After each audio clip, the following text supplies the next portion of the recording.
எனது அன்பு குழந்தைகளே, இது கருப்பரின் வாக்கு, சத்திய வாக்கு.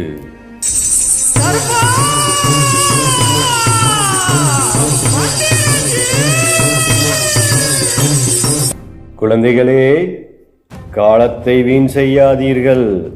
இனி நடக்க இருக்கும் காலம் பல மாறுதல்களை சந்திக்க உள்ளன. ஆகவே நீங்கள் கவனத்தோடு இருக்க வேண்டும்.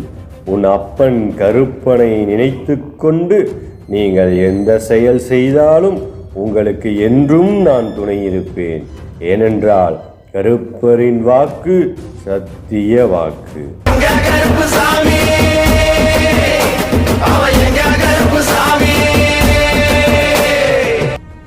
எனது அன்பு குழந்தைகளே, இனி வரும் காலம் தண்டனை காலமாகிறது.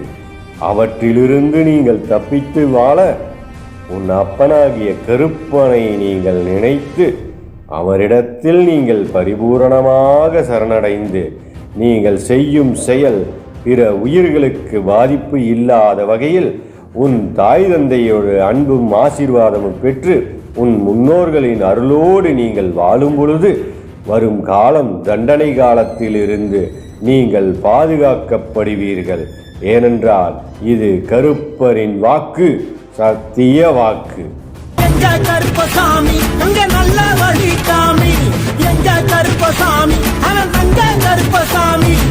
வெப்பம் அதிகமாக வந்துவிட்டன.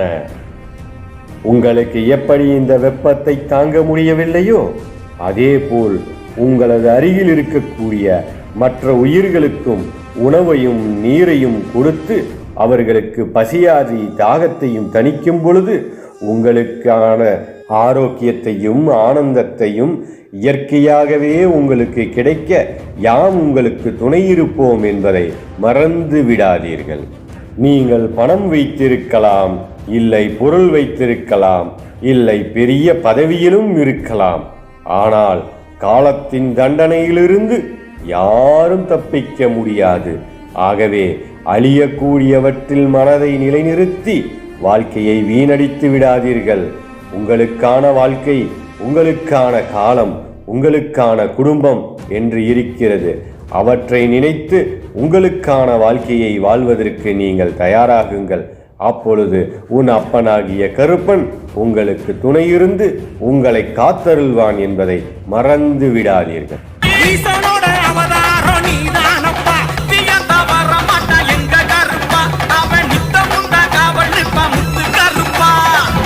எனது அன்பு குழந்தைகளே, உன் அப்பன் கருப்பனின் ஆலயத்திற்கு வந்து அன்போடு நீங்கள் மொட்டையடித்து காணிக்கைகளை செலுத்தி வழிபாடு செய்கிறீர்களே, ஆனால் நீங்கள் ஏற்றும் தீபம் உண்மையாலுமே அது தூய்மையானதுதானா என்று பார்த்திருக்கிறீர்களா?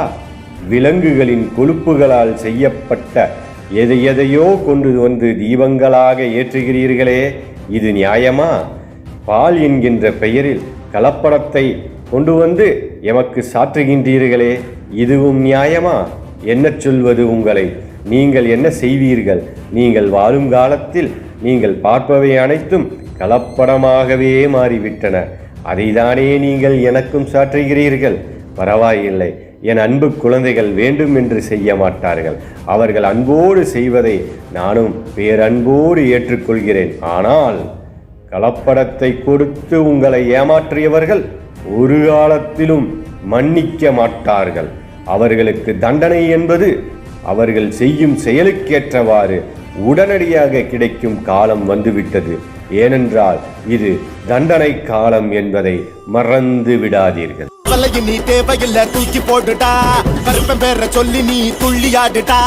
பணத்தை தேடி மட்டும் ஓடுகிறீர்களே, நீங்கள் பிறந்ததற்கான உண்மையை அறிந்திருக்கிறீர்களா? என் அறிவோடு நான் வாழ்கிறேன் என்று நினைத்து மார்தட்டிக் கொண்டிருக்கிறீர்களே, அனைத்து உயிர்களிடத்திலும் நீங்கள் அன்போடு வாழ்கிறீர்களா?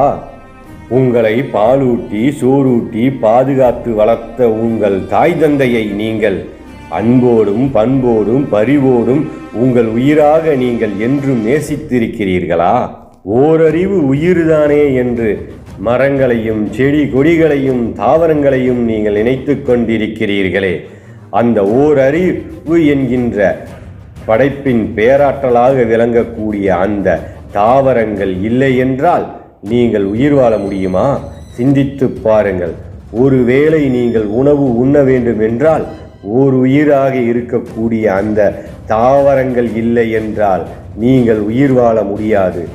ஆறறிவு படைத்தவன் என்று நீங்கள் பெருமை கொண்டால் ஓரறிவு உடைய தாவரம் இல்லை என்றால் ஆறறிவு வரைக்கும் இருக்கக்கூடிய உயிர்கள் இல்லை என்பதை என்றாவது நீங்கள் அறிந்திருக்கிறீர்களா?